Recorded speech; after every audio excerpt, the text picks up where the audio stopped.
All right, welcome back to another episode of Maximum Edge Sports Wagering Show. We got a special guest. Very excited about this guest, David Behrman from ESPN. How you doing, David? Good. Crazy. You got all the sports going on at once. Baseball World Series is on. Hockey started, NBA started. Obviously, the NFL and college football are every week for the next Oh 2 months. yeah, So exactly, man. it's a great time So of if you year. want to, so tell us, what do you do at ESPN? Sure, I'm the deputy editor of sports betting for ESPN. I oversee our sports betting content, primarily on the digital side, overseeing ESPN Chalk, which is our vertical on ESPN.com for all sports betting content. I also work on Daily Wager, which is our 6-day-a-week sports betting show that's on ESPN2 from 6 to 7 Monday through Friday, and then 9 a.m. on Sunday morning. So all things sports betting at the company. We produce content for Daily Wager, Chalk, Sports Center, and all the other shows, and I kind of oversee a lot of that. Nice, man. That's awesome. So you got a busy day every day. Every day is busy. It's something different every day. All right, let's get into some baseball. I mean, like you said, you're watching the World Series right now. I, I mean, I certainly didn't expect the Braves to come out to a 5-0 lead right out of the gate. I What do did. you say about Charlie Morton just got hurt on the last pitch, and he's limping off the mound. So we'll see if that changes anything. He was it? pitching awesome Yeah. through 3 innings, and he somehow hurt himself on the last pitch. So they're taking him out of the game. Oh yeah. They do have a Jeez. 5-0 lead, so we'll see if that changes anything. That But yeah. That lead is in jeopardy now. right. Especially versus that Yeah. lineup. There's. Oh wow. I still like the Astros for the series. Oh Kind of hard to argue with how well the Braves have been hitting the ball. I mean, you didn't see them getting to Valdez as easily as they did for the first 3 innings of the game. It was quite impressive. yeah. No. Definitely. Uh wow. I mean, there's one thing I know about the Braves. Their weakness is their bullpen, and now the door is open for the Astros to come back. But we'll see. Do you still like the Astros to win the series?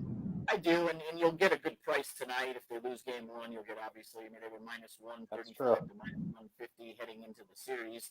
With the Braves winning game one, should they hang on, you'll probably be able to get the Astros at close to even money, if not a little bit of an underdog. And they're still going to get three of the next 6 games at home, and I think top to bottom, they're still the better team. But if Atlanta keeps hitting the way they're hitting, I mean, it's hard to stop them. But we'll see how deep their bullpen goes.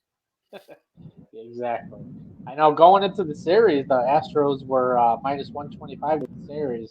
Now it's going to be probably around even money. I mean, is that what you Yeah, think around there? you'll probably get the Astros a little bit of an underdog. Maybe you might be able to get them at plus 115, plus 120 tomorrow morning if they lose. If they win game one, then I'll jack up to the 160, 170 range. Yeah, I 1000% agree with you. 1000%. Let's talk some NFL. I mean, it's been a wacky season. I mean, I certainly didn't expect the Chiefs to be as bad as they are with their no defense, and it's been crazy. The Jets have been just getting destroyed week in and week out. Uh, what do you like for the Super Bowl? Who do you, as of right now? It's kind of early. It is, and I'm still sticking to my preseason prediction, which looked pretty awful after week one, but it's turned around and looked exactly how I thought it would look before the season started. I went ahead and took Green Bay versus Buffalo as my Super Bowl. It's very easy to pick Tampa. It's very easy to pick the Chiefs. Any of the teams that have been there the last couple of years, but I still think Buffalo is the best team in the AFC, and now the Chiefs have taken a large step back. I'm even more confident in the Bills, and the Bengals are playing great. The Ravens are playing great until last week, and not to discount anything the Raiders are doing. But I still think Buffalo it is the top dog in the AFC. If you go over the NFC, it's loaded. You got five teams with one loss or less, in the Rams, the Bucks, the Cardinals, the Packers, the Cowboys. I still like the Packers. Obviously, week one was a tough one against the Saints, who aren't bad as you've seen.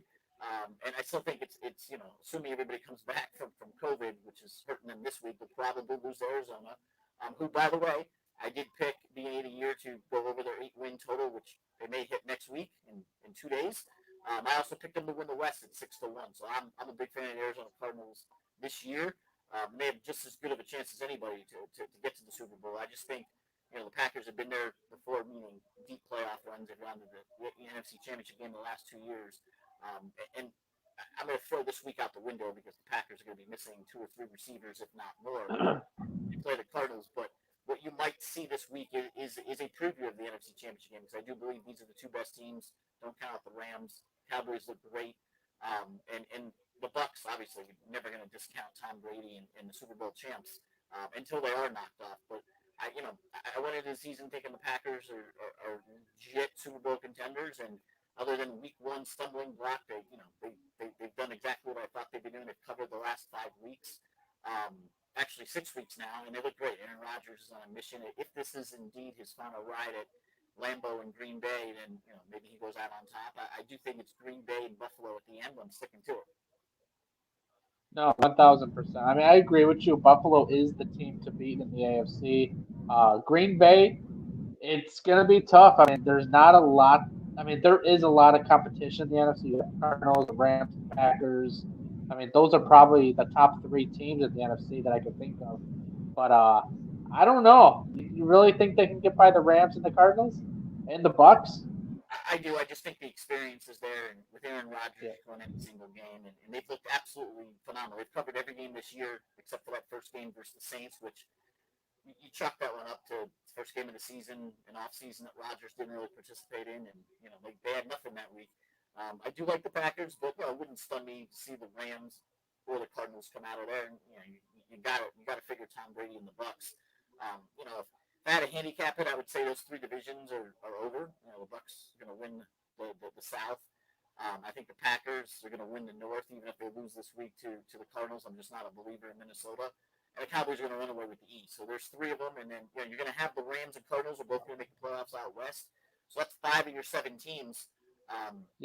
Wild cards out there, and there's not much to pick from. The Saints are in it. Vikings are right there, and pretty much everybody else is just scrapping along. I'm not really. It's going to come from one of those 5 teams. The Rams. No, 1,000%. Yeah, the NFC is more wide open than anything. AFC, you got to go through Buffalo.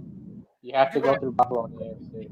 We've seen recently that Tennessee beat Buffalo, Tennessee beat Kansas City. Tennessee's defense looked really, really good this week against Kansas City, and let's go throw it out there. Don't discount the Chiefs. I still think they're not good. Their defense is atrocious, but we'll see what happens. Kansas City has a way to recharge the batteries. Probably, they're only 2 games out of the division lead. Don't discount them yet. They just got to get some defensive help because Pat Mahomes and company can throw up 30 points any way you look at it, but they can't stop you and me out there. So don't count them out. I wouldn't bet on them.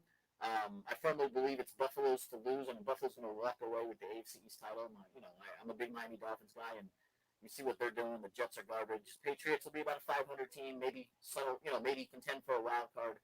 I think the Raiders will come back to earth, but might be still be in contention for a wild card.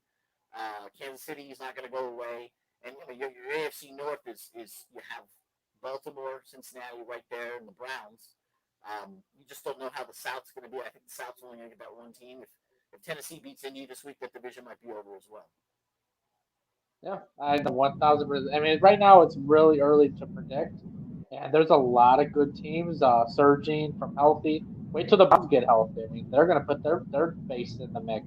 All they got to do is make the playoffs, and they're going to make some noise. So it's going to be a really, really interesting final second half of the season, pretty much. We're almost there. I look at the AFC. If you add the Chargers and Colts to the mix, I think you've got legitimately. If you count the Patriots, that's 2, 3, 5, 8. You got 10 teams battling for 7 spots, with the Colts, Patriots, and Chiefs being the bottom of that right now.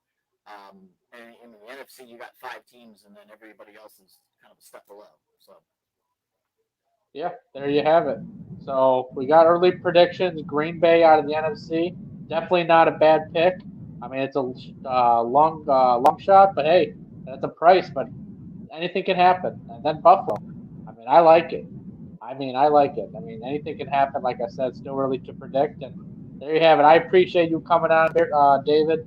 It was awesome to have you. And we'll definitely ask you to come on again. All right, buddy? Sure. Happy to. Have a good one, man. All right.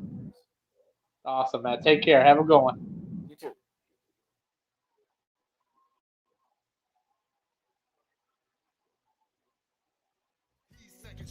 And I'm the team captain. He's the preview, and I'm the main attraction. Unstoppable, unconquerable, on top of the world, accomplishing the impossible.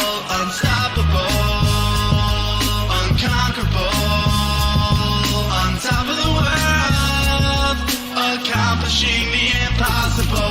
Invincible hustle, mighty desire to conspire, to transpire, to